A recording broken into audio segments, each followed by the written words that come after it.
สบายดีพ่อแม่พี่น้องรถสุขสุขคนก็แล้วกันวันนี้พบกับผู้ขาลูกเคยกบเด้อพี่น้องเด้อวันนี้ออกมายามบ้านลินบ้านเนาะแม่เพิ่นก็เลยแต่งตั้งหน้าที่ใหม่ให้เป็นผู้ควบคุมเครื่องจักรเป็นผู้ควบคุมเครื่องจักรเนาะเครื่องจักรเขาสิเป็นอะไร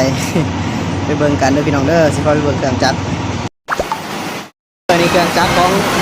ครอบครัวผู้ขาเป็น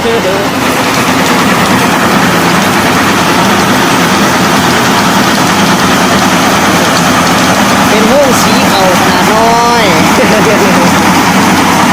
แม่หูจากเขาเปลือกเนาะพี่น้องเนาะเขาเป็นเขาเปลือกเขาที่ท่านได้สีท่านได้นั่นเกี่ยวมาใหม่ๆบาดมาใหม่ๆอันนี้ก็ได้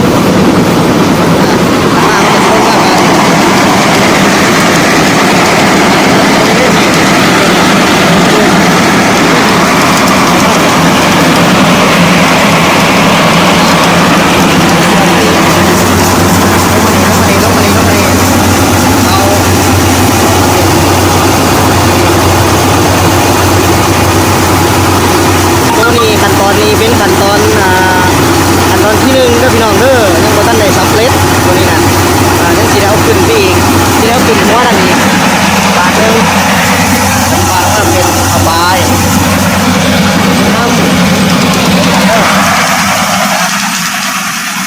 มาเบิ่งบรรยากาศข้างนอกอะไรกันนี่บรรยากาศข้างนอกอะไรโอ้เป็นตะมวนดิมีให้มีนะโอ้ยสะออนเลยพี่น้องดิซ่อนย่ำแรงๆมากนี่โอ้จริงน้ำขนาดเลยพี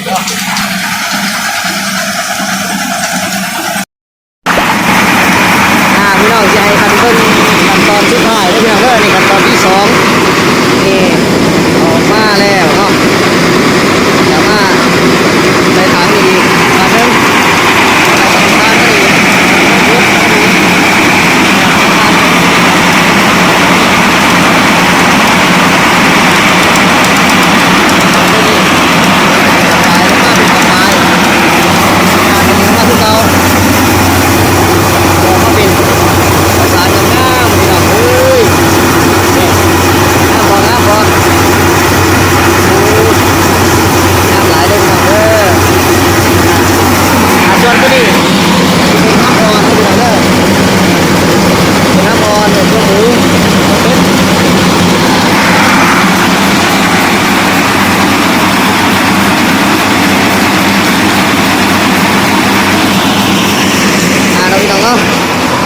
สำหรับคลิปนี้ผู้ชายก็สิขอจบไปเรื่องสำนึกก่อนเนาะ